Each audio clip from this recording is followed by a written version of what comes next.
Hey y'all, this is Michelle with Blue Skies Lettering and welcome to my channel. Today we're going to be talking about how to prep a new calligraphy nib for use. So if you've ever tried to pull a nib out of the package, stick it in your pen, dip it in the ink and go, you'll often find that you don't have a very good experience with the ink flow. And the reason for this is the calligraphy nibs are supplied from the manufacturer with a oil coating to protect the nib and prevent rusting. So this is great for storage, but it's not good when we go to start writing with the nib. So there are several ways that we can take this coating off. And in this video, we're going to talk about 4 or 5 of them. And first, we're going to get started with just a little calligraphy nib anatomy lesson so we understand the correct terms when we're talking about these things. So let's get started. All right, so we're going to get started with a little lesson in nib anatomy, and I'll be covering this topic more in detail in future videos, but I just wanted to go over this briefly so we can all be talking from the same terminology. So I recommend for beginners a G nib. There are several companies that make them. It's really down to user preference, but this one is a Zebra G, and that's what we're going to be using for today's tutorial. So let's just briefly go over the parts. First, we have the tip, which is right here at the end. And if we flip the nib over, we see back here, this area is called the reservoir. So when we dip the nib into ink, this is where the ink is stored. And if we flip back over, you can see that there is a little slit that runs from the vent hole all the way to the tip of the nib. So this is what helps with the ink flow. When I put a little pressure on that, these 2 areas open up. Those are called tines, and it allows the ink to flow back here from the reservoir. And moving down, we have the vent, and that's just this little hole in the middle, and it helps with air and ink flow. And you can actually see too, sometimes when you get close to needing to dip your pen, you won't be able to see as much ink in that little window. Moving down, we have the shoulders, and the width of the shoulders is going to determine the flexibility of your nib. If the shoulders are wider, the nib is usually less flexible. So I would say the G nib is about medium flexibility. And if we look here, if I push down, I get about that much separation with the tines. Another favorite is the blue pumpkin. A lot of people like this nib. And even though it's pretty wide, you see it's got these shoulder slits. So it's still pretty flexible, but because it's so big, it's going to give you a nice thick line of ink when you use it. Looking at these 3 are the Hunt 22B, the Gillette 303, and the Leonardt Principal Extra Fine. These nibs, you can see they're not quite as wide on the shoulders, and so you're going to have a thinner line here, and it's going to be more flexible. So this, I have the Leonardt Principal Extra Fine loaded into this pen holder, and you can see I get a good bit of flexibility when I push down on the tines there.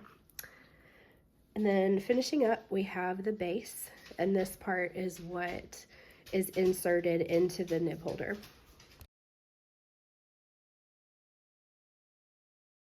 All right, a couple little tips and tricks before we get started talking about how to prep the nib. Just a reminder, your fingers have oils on them. So anytime we prep our nib, we want to go ahead and wash our hands really good beforehand. Also, once you're done, you don't want to touch anything up here with your hands because that's going to be putting oils back on and it's just going to mess up the process. So you need to hold it down here. Also, especially on these more flexible nibs, this area of the nib is very fragile. So you don't want to put too much pressure and bend it out of shape and that kind of stuff. So I try to hold mine down here. And even when you're rubbing and washing, you don't want to squeeze too much on these shoulder vent holes or the tines. And making sure also when you're prepping it, don't just do the top or the bottom. Like, you really need to get in all those areas. And we're mostly worried about the top 2/3 of the nib, just to be safe.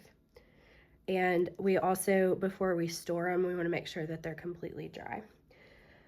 All right, so we're going to get started with our first method, which is going to be just soap and water. All right, so here, all we're going to do is get whatever dish soap you have. I'm using Dawn, and take maybe 1 to 2 drops, just little, and get it a little wet with some clean water, and just rub it between your fingers. Get all of those little sections, again, being really careful not to push anything out of shape.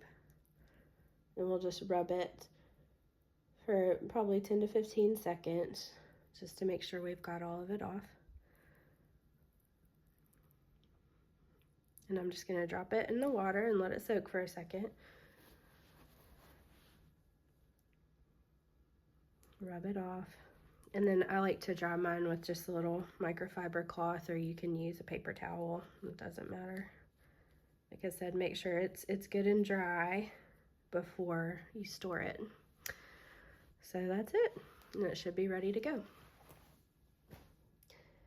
Our next method is going to be using toothpaste and a toothbrush.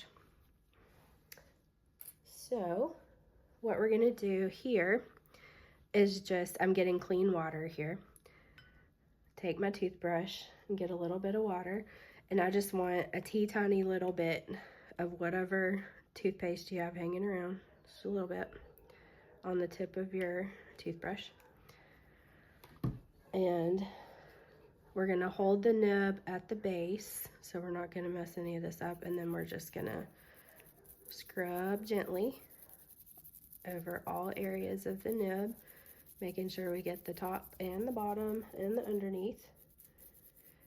I use a soft bristle toothbrush for this.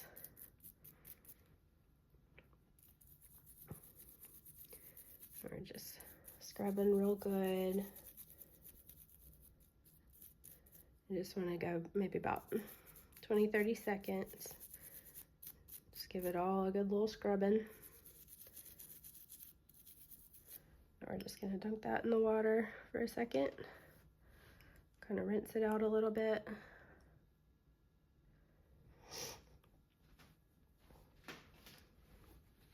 And then dry it off with our towel. And we're good to go. Okay, the next one I'm not going to demonstrate, but we're just going to talk it through. So saliva is one method that people use a lot.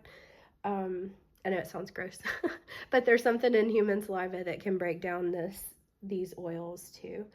Couple notes about this: don't put this thing in your mouth. It's pointed. If something happens and you swallowed it, it would not be good. So just don't. Resist the urge. We also don't want to be putting whatever chemical that is directly in our mouth. But what you can do is get a good amount of saliva on a paper towel, collect it on the paper towel, and we would just go through the same process.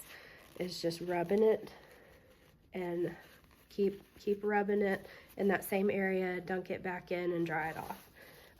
So if you want to try that, that sounds great. Okay, our next method is going to be to use rubbing alcohol, acetone, or Windex. This is all interchangeable.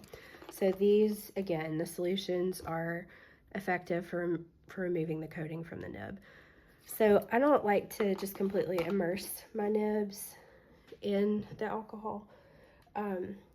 But what I'm going to do is get a Q-tip and get a little bit on there, get it wet, and then come back in here and rub. Because remember, this is just a little small coating, so we're just trying to get that off. Alcohol wipes actually are really good too, like you find in first aid kits. So, and I shouldn't have touched that there. See, I make mistakes. But But here we also want to watch that. I don't love this because sometimes these fibers can get caught in your nib. And you don't technically have to dry this because it's going to dry on its own, but I still like to dunk it in some water and wipe it off because it just feels better to me. There's no scientific method or evidence to back that up. All right. And I don't like to use alcohol and stuff like that on my nibs continuously. Like some people will clean them with alcohol periodically, and I don't think it hurts necessarily, but I don't know. I tend to go with soap and water. Okay. Next method is our poor little potato. So there's something in the starch of the potato that absorbs the oil from the nibs. So for this method, what we do is we take our nib. Wait, this was my new one, I think. Yeah. We take our nib and we just poke him right in there. And you don't want to push it too far, like where you're having to really shove it in there. Just right past that hole. The vent hole is fine. And you just want to let them sit for about 20-30 minutes, and it should take care of it. I really don't like this method for flexible nibs, or the very flexible nibs like the like this one, the LPEF, because those tines are just so delicate. I feel like pushing it into the potato isn't it a good idea. And yeah, I really don't use this method that much, but if I do need to prep a whole bunch, like if I'm teaching a class or something like that and I need to prep a whole bunch of nibs at once, I'll do it. But just for the sake of time, we're going to pretend like it's been 20 minutes. And we're going to take it out and again rinse it off with water, and then I'm going to come back with my towel and wipe it off. Okay, last and least, I'm actually not really going to touch on because I just don't think it's a good idea. You'll hear a lot of people say that you can move the nib quickly through a flame. I don't feel like it's a great idea. I think it works, and it can take that coating off, but you have to be really careful. If you leave it too long in the heat, then it can start to change the shape of your nib. It's also dangerous. You don't want to burn yourself. You have to make sure that your nib is in the holder and you're not getting anywhere close to it because the nib's metal, it's hot, it's going to heat up. So all these things combined, I just feel like we have enough methods to use, and I would say maybe stick away from that one. So now that we've prepped a couple of these nibs, let's see if it worked.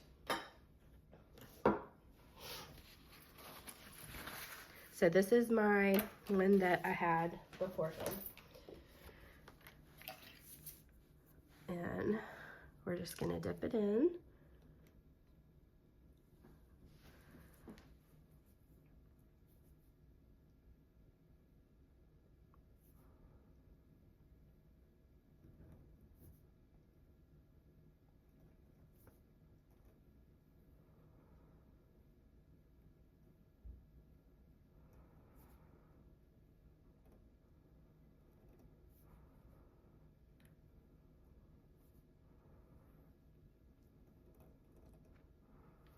So this is what we want our ink coating to look like and our flow. All right, so we're going to check this guy right here.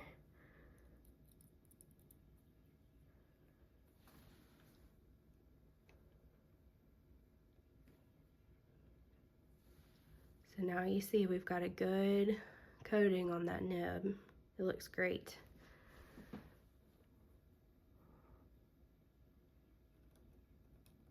And I do love using a new nib because look, that one I've been using for a while, the hairlines are getting kind of thick, and this one is just so pretty. Oh, I love it. Such a stationery and calligraphy nerd. So, yay, it worked. All right, so like I said, quick rundown of how to prep your nibs. Make sure you prep your nibs. It's going to make a difference in your work. And thank you guys so much for tuning in today. I'd love to hear your feedback or suggestions for future tutorials or things you'd like to learn about. So leave me a comment in the description, and I would be so grateful if you subscribe to my channel. And I will see you guys next time.